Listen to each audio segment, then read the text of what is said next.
I can't fit it all in there. What is wrong with it? 425. Nakakita ka na ba ng palaka na sumasabog?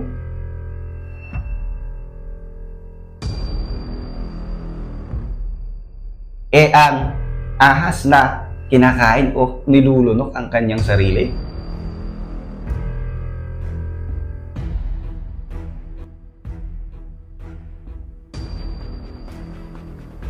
Ako po si Royzy and welcome sa Royzy Adventures.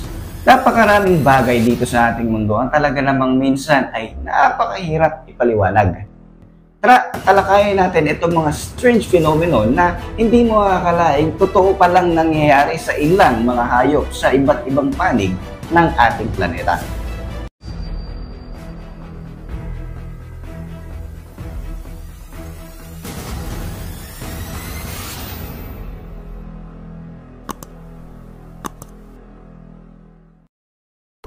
Manok na isa't kalating taon ng pugot ang ulo, nagawa pa ring mabuhay at tumakbo. Noong September 1945, sa isang maliit na farm sa Fruita, Colorado, USA, naganap ang isang milagro na hanggang ngayon ay sineselebrate pa rin sa lugar na ito. Alam niyo ba na sa loob ng 18 months o isang taon at mahigit 6 na buwan, himalang nabuhay ang isang manok kahit pa pugot na ang ulo nito? Yes, putol na ang ulo ng manok na ito. Nagsimula ang lahat ng isang araw ay nagkakatay ng 50 manok si Lloyd Olsen.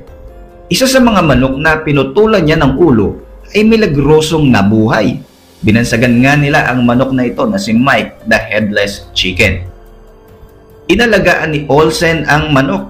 Pinapakain niya ito at pinapainom ng tubig sa pamamagitan ng isang dropper at pinapadaan ito sa leeg ng pugot na ulo na manok. Kalaunan, sumikat ang manok na si Mike dahil sa kanyang pambihirang kalagayan. Marami ang mga tao na talaga namang gustong makita kung totoo nga bang buhay ang manok na ito kahit wala na itong ulo. Mula noon ay nagsimula na silang mag-travel sa buong United States kasama ang manok na ito upang lumabas sa isang sideshow para sa promoter na si Hope Wade. Teka, kung namangha ka sa kwento ni Mike the Headless Chicken, ito sigurado, ahanga ka lalo dito sa mga kambing na sobrang gagaling umakyat ng puno. Sa southern part ng bansang Morocco, isa sa naging pangunahing atraksyon para sa maraming turista ay ang mga kambing na umaakyat sa mataas na mga puno. Madalas, umaakyat ang mga kambing na ito sa sanga ng argan tree sa taas na 8 to 10 meters. Tila nga ba paborito ng mga hayop na ito ang bunga ng argan tree? Kahit pa nga matinik ang mga sanga nito, gilang ang mga kambing para sa kanilang mga cravings. Sa kasalukuyan, naging tourist spot na rin ito. Ayon nga sa isa sa mga bumisita rito, akala daw niya ay edited lamang ang larawan ng kambing na nasa itaas ng puno. Pero nang personal niya itong makita, talaga namang siya ay namangha. Sinasamantala rin ito ng mga magsasaka dahil sa pagkakataong ito kapag idinumi ng kambing ang mga buto ng bunga ng argan tree, iniipon nila ito at kalaunan ay i-extract ito upang gawing langis. Ang argan oil ay isa sa mga produktong ini-export ng bansang Morocco sa mga mayayamang bansa. Nakakapagpasok nga ito ng estimated na $6.5 million in revenue kada taon. Biruin mo yon, nakakamanghang talento ng mga kambing sa pag-akyat ng puno. Malaki rin pala ang naitutulong sa ekonomiya ng bansang Morocco. Speaking of tourist destination, nako, siguradong hahanga ka dito sa tinatawag na Sea of Stars sa bansang Maldives. Isa sa bucket list ng maraming mga biyahero ang makapagbakasyon sa Maldives. Bukod sa magandang mga tanawin dito, matatagpuan mo rin dito ang Sea of Stars. Ito ay isang kahanga-hangang natural phenomena sa Vadhu, Maldives kung saan tuwing hahampas ang alon sa dalampasigan o di kaya naman ay may paggalaw sa tubig, makikita mo ang mga kakaibang asul na liwanag. Ito ay dahil sa bioluminescent phytoplankton na naninirahan dito na tinatawag na Lingolodinium polyhedron. May kukumpara mo nga raw ang ganda nito sa napakaraming mga bituin sa kalangitan. Safe din ito sa tao, kaya naman pwede kang mag-swimming kasama ang mga ito. Kung gusto mong ma-experience ang Sea of Stars sa Maldives, pinaka-the best nga daw pumasyal dito mula June hanggang December. Misteryosong pagkamatay ng libu-libong mga uwak. Senyalis na nga ba ito ng paparating na delubyo? Sa lungsod ng Beebe, Arkansas sa United States, naganap ang misteryosong pagkamatay ng hindi bababa sa 5,000 uwak noong January 2011. Ikinabahala ng maraming mga residente ang pagbagsak ng mga patay na ibon na ito sa kanilang lugar. Mayroon sa mga bubong, mayroon sa mga kalsada, sa mga bakuran at kung saan-saan pa. Kahit saan ka nga daw tumingin ay kulay itim ang kapaligiran, kaya naman marami sa kanila ang natakot sa isiping ito ay magdadala ng dilubyo. Bukod dito, 500 ibon pa ang natagpuang patay sa state of Louisiana 3 araw matapos ang parehong pangyayari sa Arkansas. Naging malaking palaisipan para sa lahat ang misteryosong pangyayaring ito, kaya naman kaagad silang nagpadala ng mga samples ng patay na ibon upang ianalisa ng mga experts. Sa kanilang isinagawang investigasyon, lumalabas na namatay sa blunt trauma ang libu-libong mga ibon na ito. May teorya sila na maaaring natakot o na-stress ang mga ibon dahil sa paputok. Dahil dito naapektuhan ang kanilang mga behavior.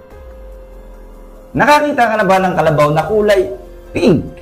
Ako, magugulat ka dahil matatagpuan ba ito sa Pilipinas? Sa bayan ng Guisit, Nicolas Agatep, Lasam, Cagayan, pagmamayari ni Mang Louie Bibes ang isang kalabaw na hindi kulay itim kulay pink. Hindi po ito pininturahan katulad nung nakaraan na eleksyon Nabili ni Mang Louie ang pink na kalabaw na ito sa Apari noong 2011. Noong una, hindi nga raw niya napansin na ganito pala ang kulay ng kanyang kalabaw. Makalipas ang 4 na buwan, doon pa lamang lumitaw na maputla at pinkish ang kulay ng kanyang alaga. Gayunpaman, hindi naman ito naging problema dahil nagagawa pa rin daw ng kalabaw ang kanyang trabaho. Ang pagkakaroon ng pink na kulay ng hayop na ito ay dahil sa isang genetic condition na tinatawag na albinism. Sinubukan naman ni Mang Louie na i-check kung kaya ba nitong magkaroon ng supling. Hindi naman siya nabigo sapagkat nakabuo ito ng isang malusog na kalabaw. Ang kalabaw na anak nito ay naging kulay pink din. Lumalabas na mas dominate pala ang genes ng pink na kalabaw na ito kesa sa normal na kulay ng mga kalabaw. Palaka na sumasabog, buhay pa kaya sila pagkatapos?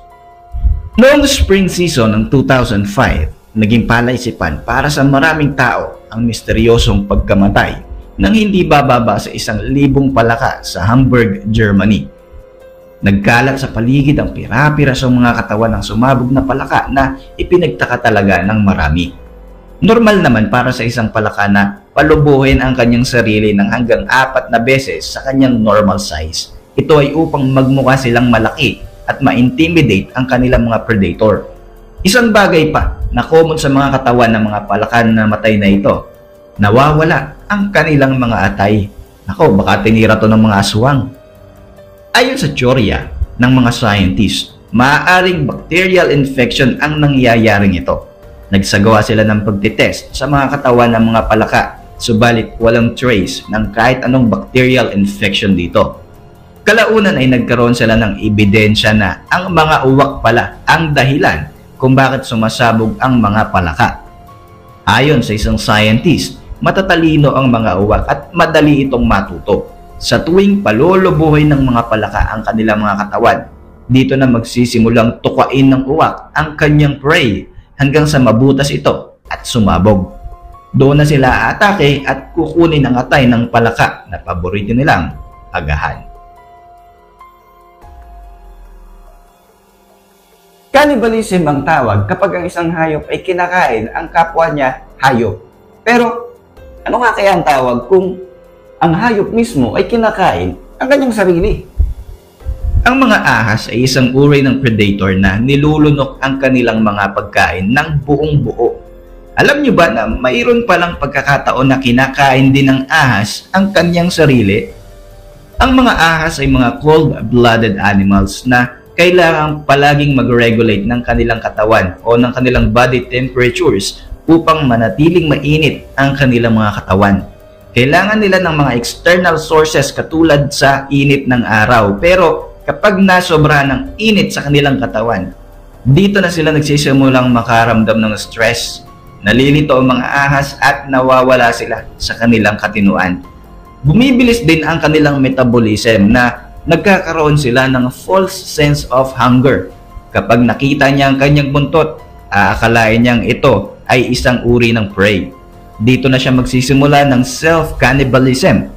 Kakainin niya ang kanyang sarili hanggang sa unti-unti na siyang mamatay. Ganito rin ang simbolo ng Ouroboros, isang ancient symbol na nagpapakita ng serpent o dragon na kinakain ang kanyang buntot. Galing ang simbolismo na ito sa Egyptian at mga Greeks na ang ibig sabihin ay cycle ng birth, death, and rebirth. Madalas na ang mga ahas na kumakain sa kanyang sarili ay mga domesticated snakes o mga hayop na inaalagaan ng tao. Siguro, hindi talaga sila komportable sa ganitong setup, kaya naman mas pinipili nila na magpakamatay na lamang. Maraming mga bagay talaga sa mundo ang hindi natin totally naiintindihan. Tulad ng mga strange phenomenon na ito na nararanasan ng iba't ibang uri ng mga hayop. Patunay lamang ito na napakarami ng pwede pang madiskubre sa ating mundo sa hinaharap. Para sa inyong mga reaksyon, mag-iwan lang ng komento sa ibaba ng video na ito. Muli, ako po si Roy Z at maraming salamat po sa patuloy at walang sawa niyong pagsuporta sa ating channel.